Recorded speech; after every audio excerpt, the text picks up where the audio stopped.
Bismillahirrahmanirrahim.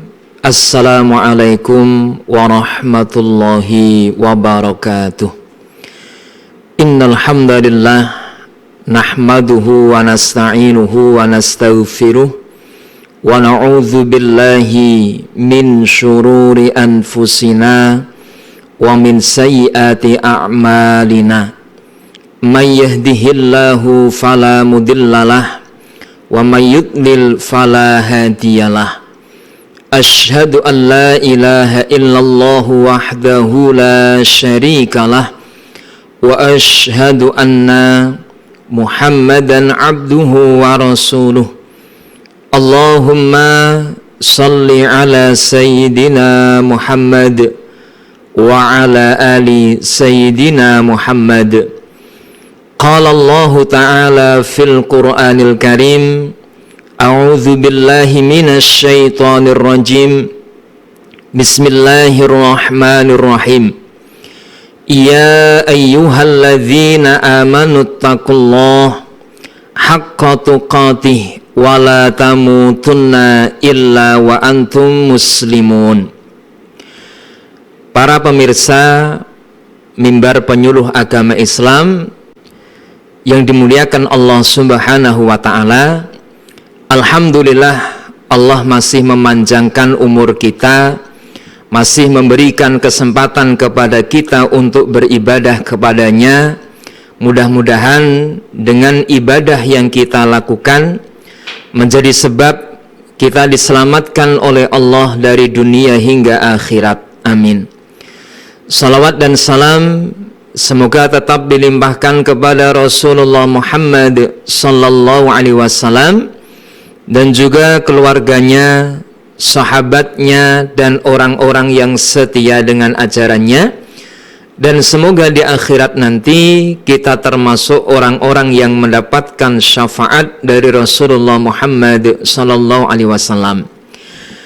Para pemirsa yang dimuliakan Allah Subhanahu wa taala, pada kesempatan kali ini kita akan ngaji bareng tentang tafsir ayat dan hadis politik. Menghadapi pilkada yang akan datang, agar kita lebih paham tentang bagaimana ajaran Allah dan Rasul-Nya tentang sikap kita ketika harus memilih seorang pemimpin dan sikap kita kepada seorang pemimpin. Perlu kita ketahui bahwasannya memilih pemimpin yang baik ini merupakan sesuatu yang diperintahkan oleh Allah di dalam Al-Quran. Allah berfirman, A'udzu billahi minasy syaithanir rajim. Bismillahirrahmanirrahim. Innallaha ya'murukum an tu'addul amanati ila ahliha. Sesungguhnya Allah Subhanahu wa ta'ala memerintahkan kepada kalian, memerintahkan kepada kita untuk menyerahkan amanah kepemimpinan kepada orang yang layak untuk mengembannya. Maka dari itu, melalui mimbar penyuluh agama ini, saya mengajak masyarakat secara umum agar tidak golput pada pilkada mendatang. Kemudian, ketika kita sudah memiliki seorang pemimpin, entah itu sesuai yang kita harapkan atau belum sesuai dengan yang kita harapkan, maka kita harus mengetahui hak-haknya para pemimpin. Di antaranya adalah kita diwajibkan untuk mentaati para pemimpin kita. Disebutkan dalam sebuah ayat, Ya ayyuhalladzina amanu atiullaha wa atiur rasul wa ulil amri minkum.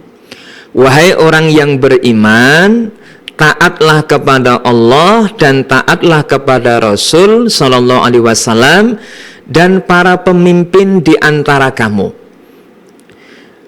Kemudian istilah ulil amri di sini memang ulama kita berbeda pendapat. Ada yang menafsirkan ulil amri adalah ahlul fikhi waddin, pakar fikih dan pakar agama. Tentu kalau dimaksudkan pakar fikih, dia paham tentang dalil-dalil Al-Quran maupun dalil-dalil hadis Nabi.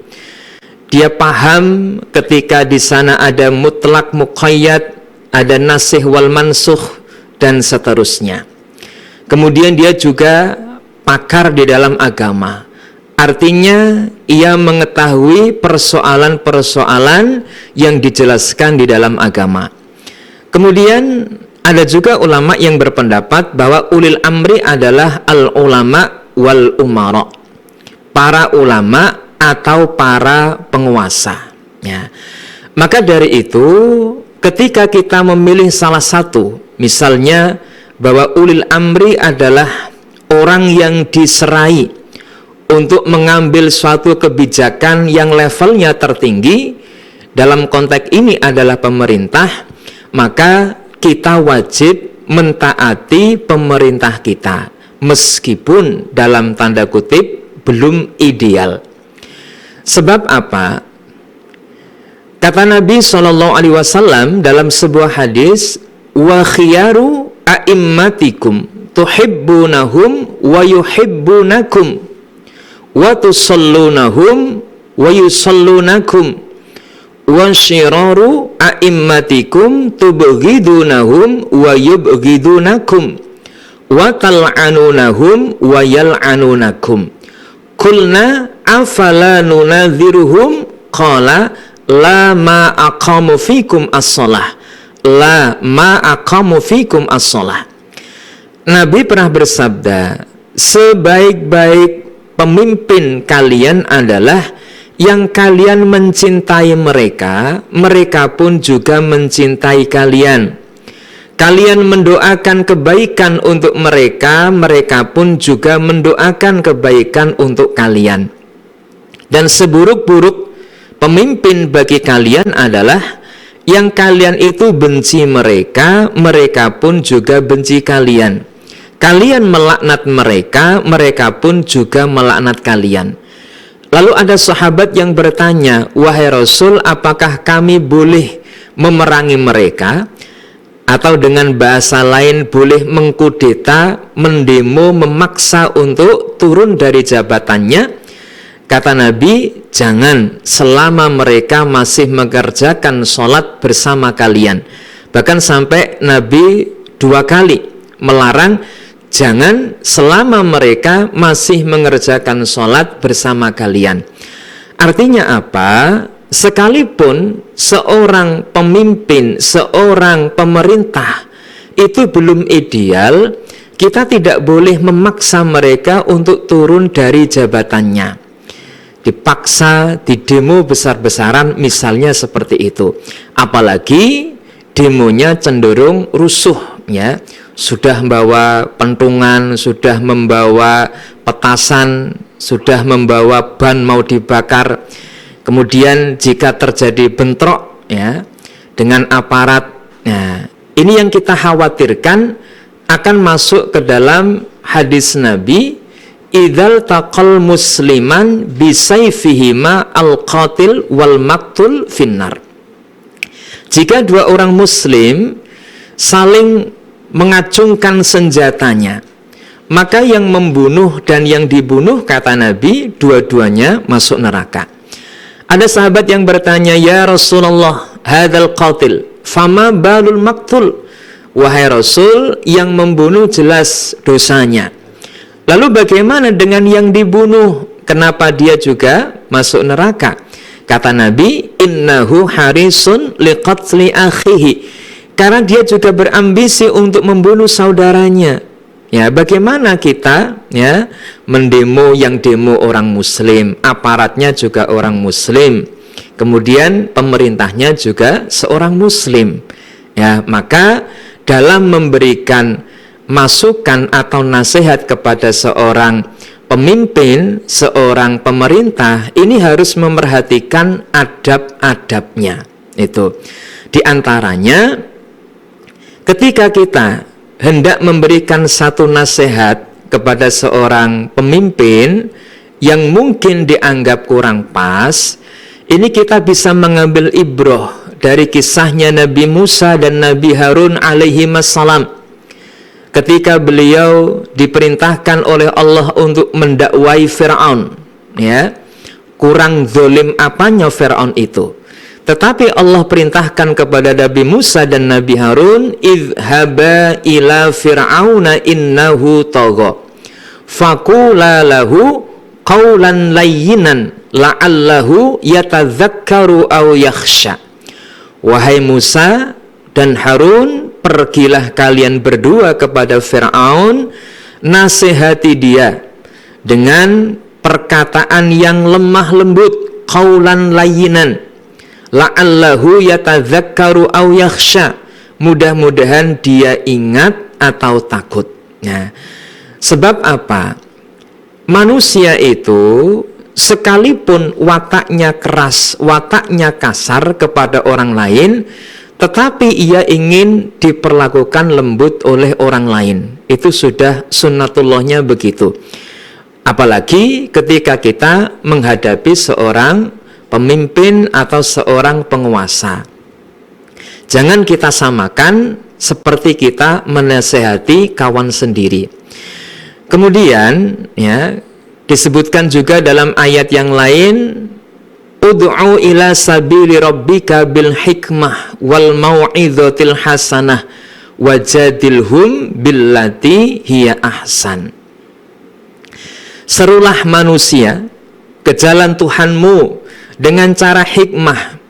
Hikmah ini diantaranya ya dengan perkataan yang lemah lembut, dengan bahasa yang halus, tidak menggurui, tidak menjatuhkan, ya, tetap menghormati mereka, memposisikan mereka sebagai atasan kita.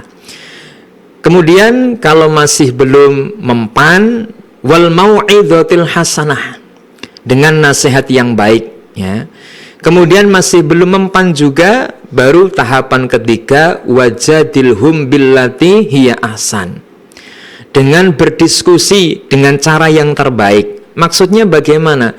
Ketika kita sudah menyampaikan suatu kebenaran dan apa yang kita sampaikan belum diterima, ya sudah, tidak perlu kita berdebat panjang, lawan debat kita harus sampai kalah. Tidak harus seperti itu, ya. Jangankan kita, ya, Nabi saja itu diingatkan oleh Allah, innaka la tahdi man ahbabta walakinnallaha yahdi man yasha. Sesungguhnya engkau Muhammad tidak akan mampu memberikan hidayah kepada orang yang kamu cintai, dan Allah akan memberikan hidayah kepada orang yang dikehendaki. Artinya kita cukup menyampaikan nasihat yang baik, kalaupun diterima alhamdulillah, kalaupun belum diterima tidak apa-apa. Kemudian kita doakan mudah-mudahan suatu saat mereka akan kembali kepada jalan yang benar. Kemudian kalau kita melihat hadis yang lain, ya, kata Nabi disebutkan begini, marra'a min amiri syai'an fakarihahu falyasbir. Barang siapa yang melihat sesuatu dari pemimpin mereka, dari pemerintah mereka, sesuatu yang kurang dia cocoki, ya, kata Nabi agar dia bersabar. Sebab apa? Ya, man mata wa huwa mufariqun lil jamaah fa innahu yamutu mitatan jahiliyah. Barang siapa yang memisahkan diri dari jamaah, dari kelompok, ya, artinya kelompoknya orang-orang yang baik, kemudian dia memisahkan diri, dikhawatirkan dia akan mati dalam keadaan jahiliyah. Maka dari itu, para pemirsa mimbar agama yang dimuliakan Allah Subhanahu wa ta'ala, kita sama-sama berusaha menjaga, ya, kerukunan, kenyamanan masyarakat kita dalam memilih pemimpin. Kemudian jangan mempolitisir ayat dan hadis Nabi untuk menguatkan kelompok tertentu atau organisasi tertentu, akan tetapi pilihlah penafsiran ayat dan hadis Nabi yang memang sesuai dengan apa yang diajarkan oleh para ulama-ulama kita. Dan mudah-mudahan kedepannya siapapun yang akan menjadi atasan kita, yang akan menjadi pemerintah kita, mereka adalah orang-orang yang adil, amanah, yang selalu mendapatkan bimbingan dari Allah Subhanahu wa ta'ala. Amin ya rabbal alamin. Semoga bermanfaat. Mohon maaf atas segala salah dan khilaf. Assalamualaikum warahmatullahi wabarakatuh.